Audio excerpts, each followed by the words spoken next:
Greetings, students, and welcome to our study session number 2 for human development. So let's go ahead and run through your study guide for chapters 8 through chapter 13. So chapter 8, we're talking about our early childhood years. When we say BMI, we're referring to the body mass index, which takes into account your weight times your height to come up with a numerical number, which then places you in one of those three categories of a healthy weight, overweight, or obese, so BMI. The average BMI is lowest at what age? We said 5 to 6 years old. Our children are sprouting. There's quick growth, a lot of height development, and they're very lean at that time, which means their BMI is going to be lowest. The number is going to be the lowest during the ages of 5 to 6. Overfeeding. Overfeeding children is causing an epidemic of illnesses associated with obesity, such as heart disease, diabetes, and so we have a serious problem in our country with overfeeding our children. To ensure adequate nutrition and vitamin intake, have your kids eat well-balanced meals with a variety of foods. Exercising and doing activities together. The best way to enable your child to be healthy, to lose weight, it's part of the solution. They want to do activities to please you. So doing those activities together is the best way to help your child be healthy. Parents' fear of their children not getting enough to eat leads to parents letting kids eat as much as they want or overfeeding. Which nutrients are lacking in our children's diet? Calcium, iron, and zinc. Calcium, iron, and zinc. Today's kids could have a shorter lifespan than you and I because of overfeeding and under-exercising. So 2 reasons: overfeeding, under-exercising. The most common diseases of children is tooth decay. Tooth decay. What is vital for children in early childhood to do every day? They have to brush their teeth, right? Hopefully a few times a day. So making sure our kids are brushing their teeth. Diet soda does not prevent cavities because why? It has the same amount of acid as regular soda does. So the acid is what, again, is eroding our teeth. When does the brain reach 90% of the adult weight of an adult's brain?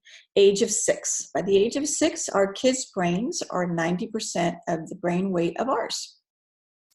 What do the left and right sides of the brain do? The left side of the brain looks at or realizes details. It's very analytical. And the right side of the brain has to do with our emotions and our creativity. Cortisol is the hormone released by the hypothalamus. Remember that. The hypothalamus.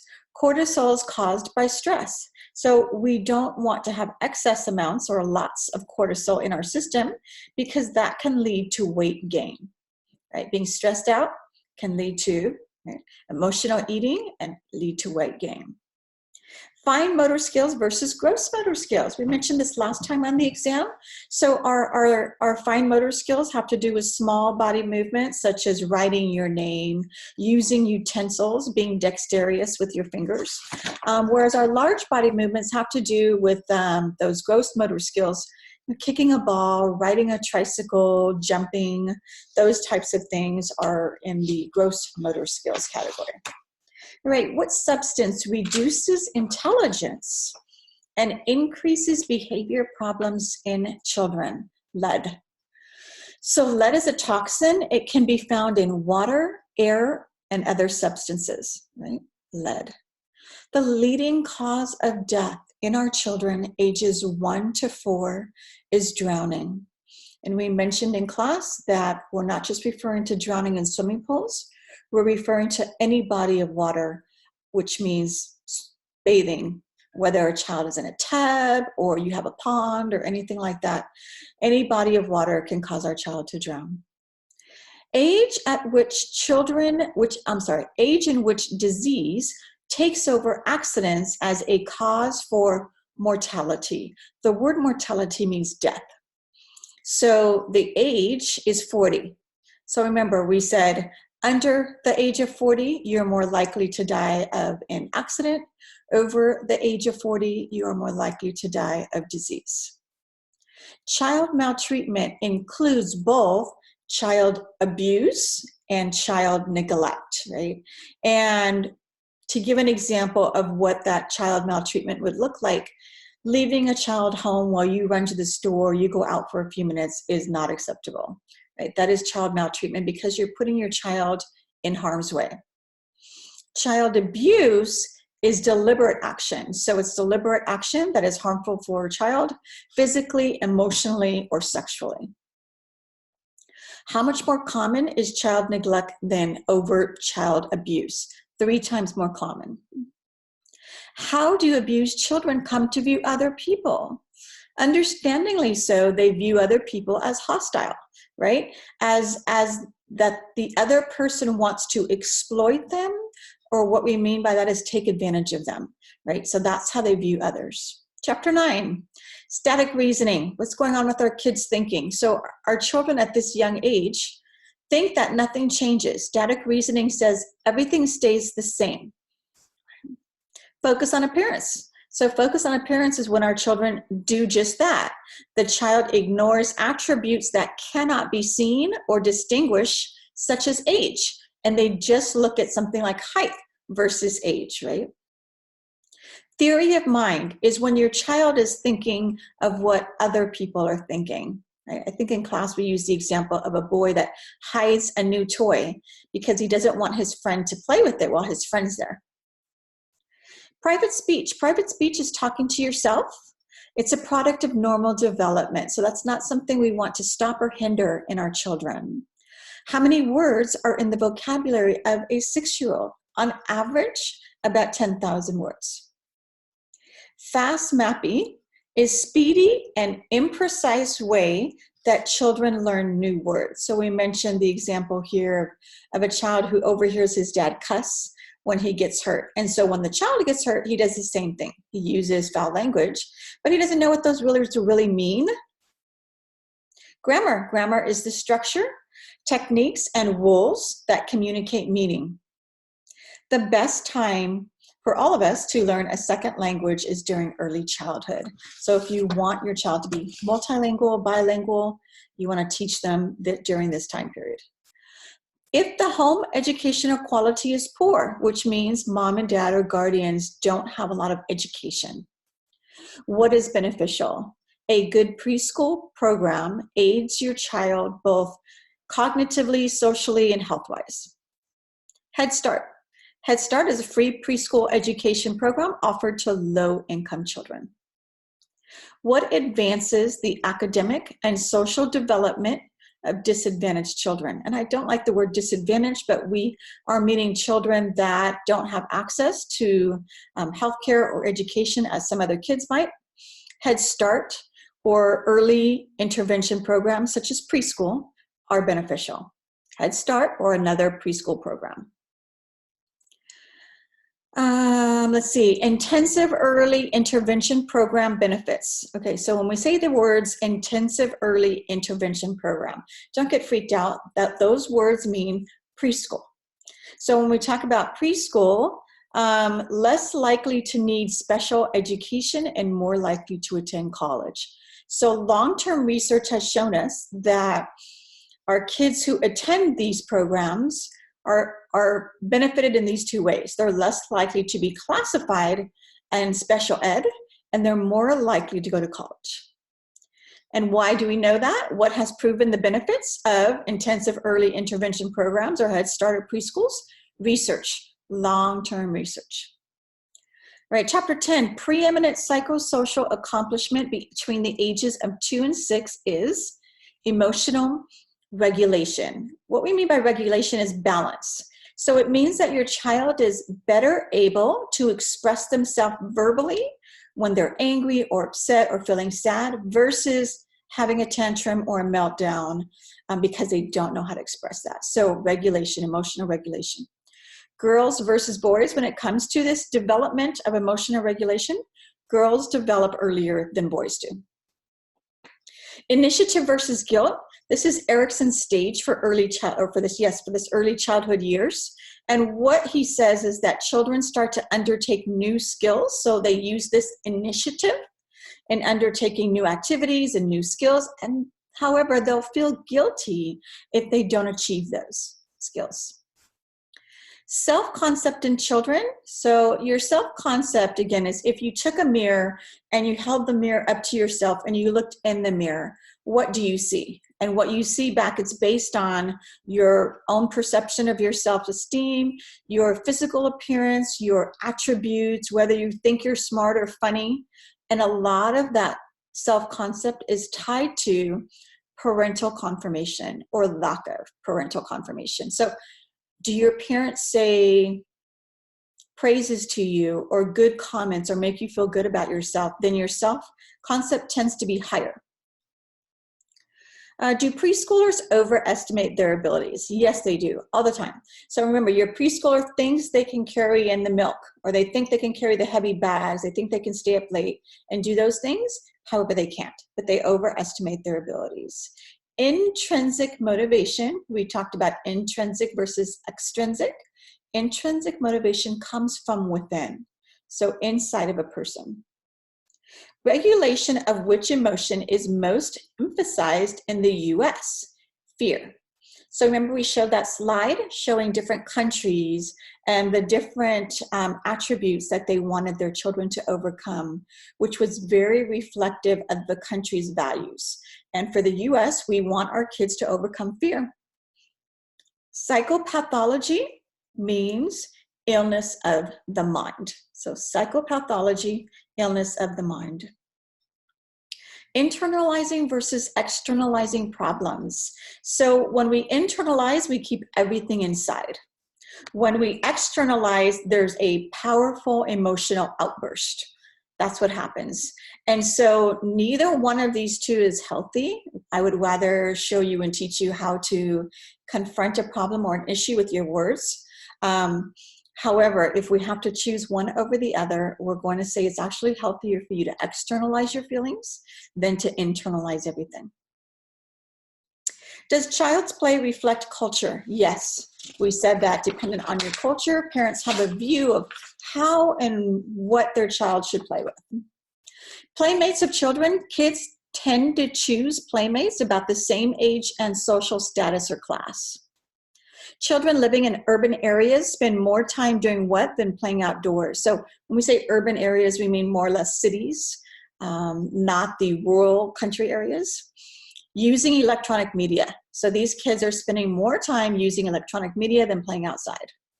Active play provides good, healthy competition with peers. So when your kids are competing actively with their friends, that's a healthy thing. Electronic media for those 2 and under is not recommended. None. No screen time. Empathy in children means in understanding the emotions and concerns of another person, especially when they differ from your own. So again, this is when your child feels bad for their friend because their friend hurt themselves or fell down, but your child didn't hurt themselves or fall down, but they can sympathize or feel bad about that. Antisocial behavior in children.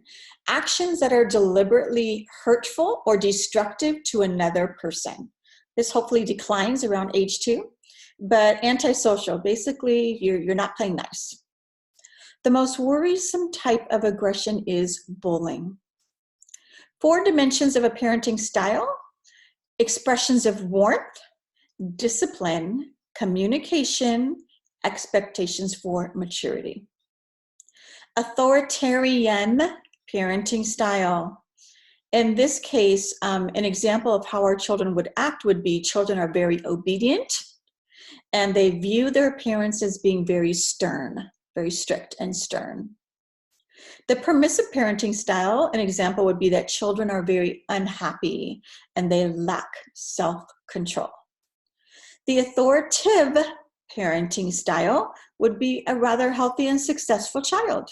So remember, figure out how to keep authoritarian, which is more of the dictator style, separated from authoritative, which is the structure with flexibility, healthier parenting style. All right, do discipline methods vary by culture? Yes. So dependent on your culture's beliefs, they may use corporal punishment or not. The most common type of discipline is timeout. Sex and gender differences. We said that sex is biological. So we refer to a male and a female based on their reproductive organs they were born with. When we talk about gender, gender is culturally prescribed, which means that there's these differences in the roles of females and males versus femininity and masculinity, right? Boys in the third psychoanalytic stage, according to Freud. So according to Sigmund Freud, he would say that boys are going through the Oedipus complex during early childhood. And the Oedipus complex is this unconscious desire to replace or kill their fathers and win their mother's exclusive love. So they have mom all to themselves, right? And the way that they kind of feel or deal with this is that they feel guilty about it because they love their dad, yet they have this desire to have mom all to themselves. So they feel guilty about it by identifying with their dad in a sense that, you know, Johnny can understand, well, I understand why dad loves mom because mom's awesome. So if I love mom a lot, I guess I can kind of understand why dad loves mom. Chapter 11, middle childhood. So we're now moving on to the ages of 6 to 11, and this is going to be the elementary school years, ages 6 to 11. About 75% of children in the U.S. see a dentist. Children from what kind of families are less likely to see a dentist? From low-income families, unfortunately. What type of growth occurs during middle childhood? It's a slower growth process than the early childhood years. So kids are going to slow down in that growth rate. What activity is associated with health problems in later life? Watching 4 hours of TV or screen time. When do children have all of their permanent teeth? We said at the onset of puberty, about ages 11 or 12. The onset of puberty, all of the baby teeth have fallen out and their permanent teeth are coming in.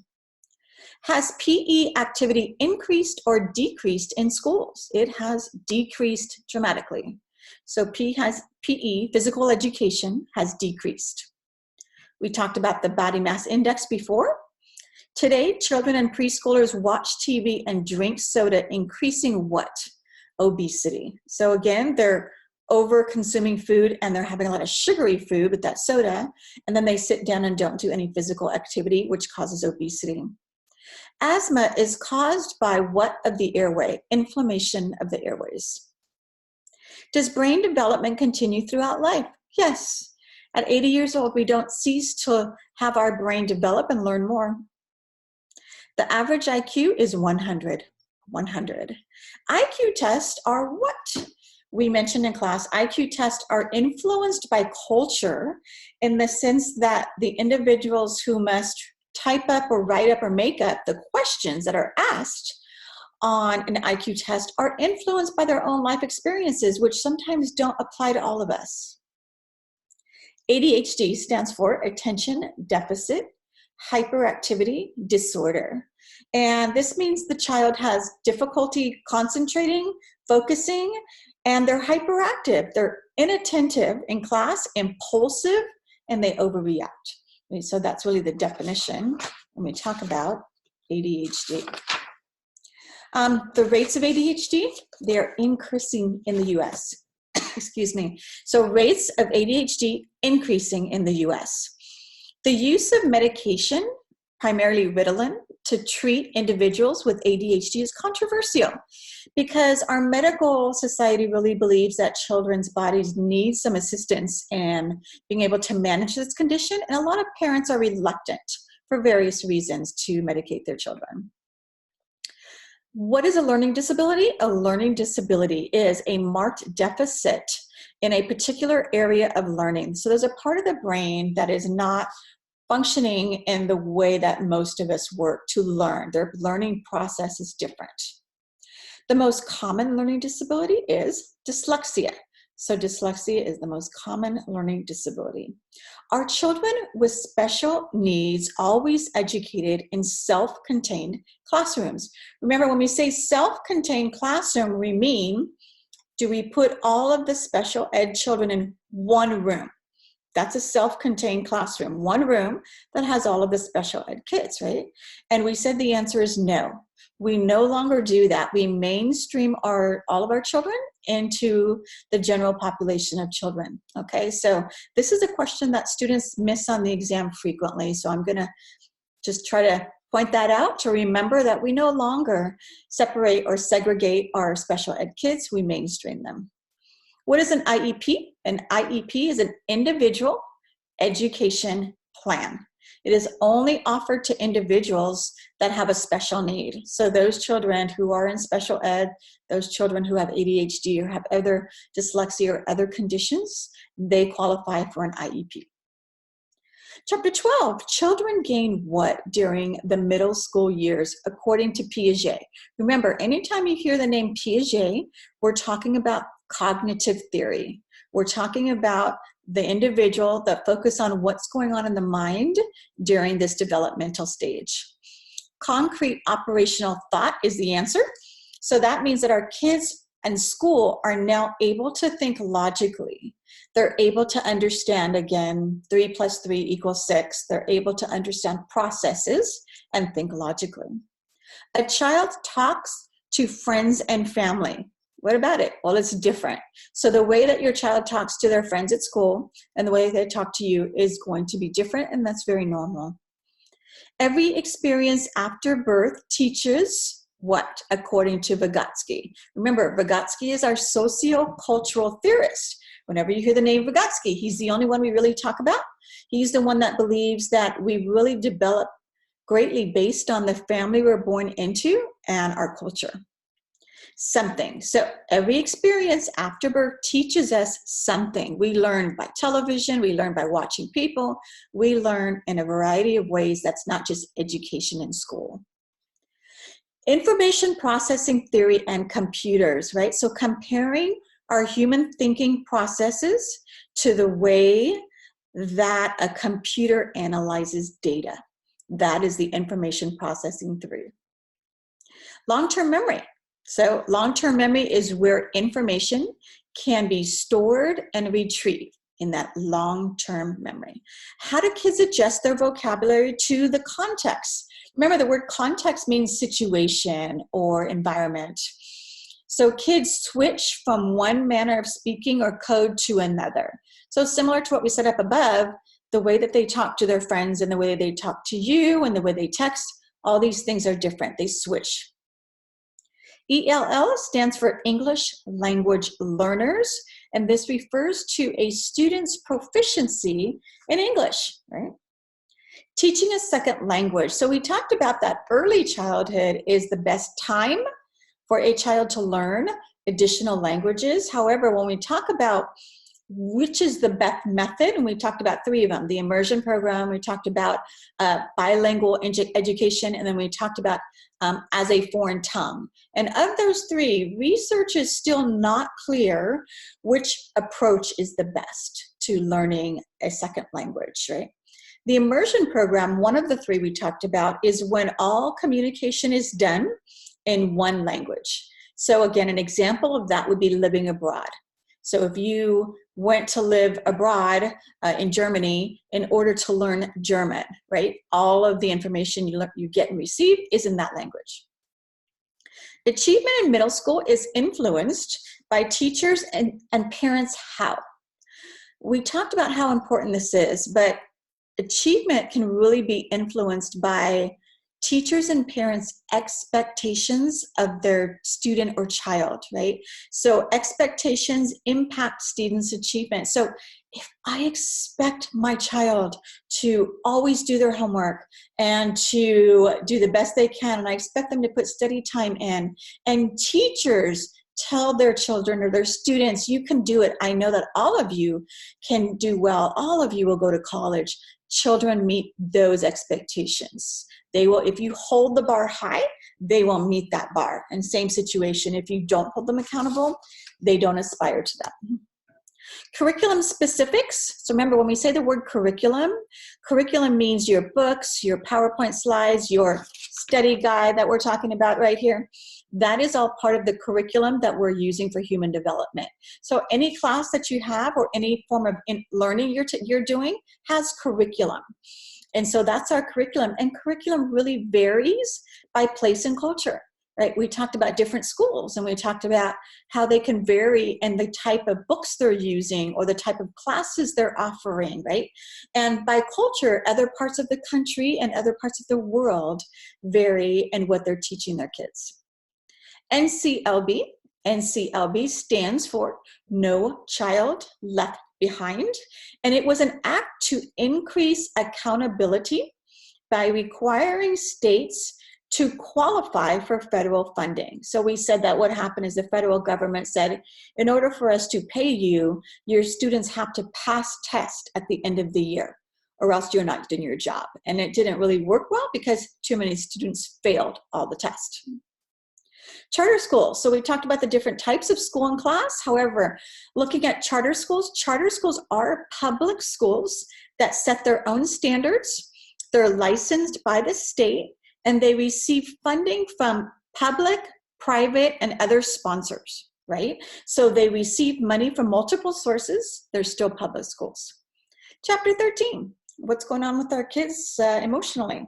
So children exercising self-control contributes to their independence during the middle childhood years. So self-control is something that is healthy for all of us to learn, right? To be able to control ourselves. In other words, sometimes I learn with my foster kids that when I offer them a soda on the weekend, they'll sneak in the refrigerator and have like 6 in a day because they don't have self-control. All of a sudden it's like, whoa, I was never offered a soda before, and now I get soda, and so I'm going to go ahead and take advantage and have 6 sodas. And so self-control, our young kids in school are learning to be able to control things. That's good. Self-esteem, unfortunately, it decreases during the school years. So how your child feels about themselves inside, their self-esteem, their worth decreases. Hence, why it's so important for us as parents and even educators to be affirming and to validate and praise our kids and say good words because they're not feeling good about themselves. So their self-concept, we mentioned before, self-concept is a child's view of their intelligence, their IQ, their personality, their abilities, their gender, their ethnic background. Resilience, the ability to adapt well to significant adversity and to overcome serious stress. The child who weathers severe family problems or even abuse, trauma, and yet emerges from those experiences unscathed. That's a resilient individual. Parentification, that word really means when children act like parents. That's what that is, parentification, when children act as parents. The percent of children living in 2-parent households, and we said because of the blended family or remarriages, we have 2/3 of our school-age children who live in a 2-parent family. Which country leads the world in divorce and remarriage? The US. What kind of friends do children choose? They choose those who share the same sex, race, and economic background or class. Personality traits of popular kids for 5th grade. They are athletic, they're cool, they're dominant, arrogant, aggressive. Neglected kids, on the other hand, are those who are ignored or unpopular. Do peers reject bullies? No. So this is another test question that students miss sometimes. So look at the question. Do peers, meaning do your children's friends or do the school-age kids all reject bullies?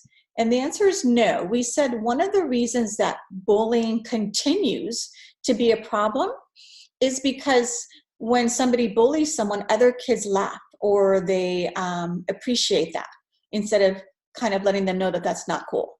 And so because of kids accepting bullies, the bullies still function and they still do the bullying. So the answer there is no.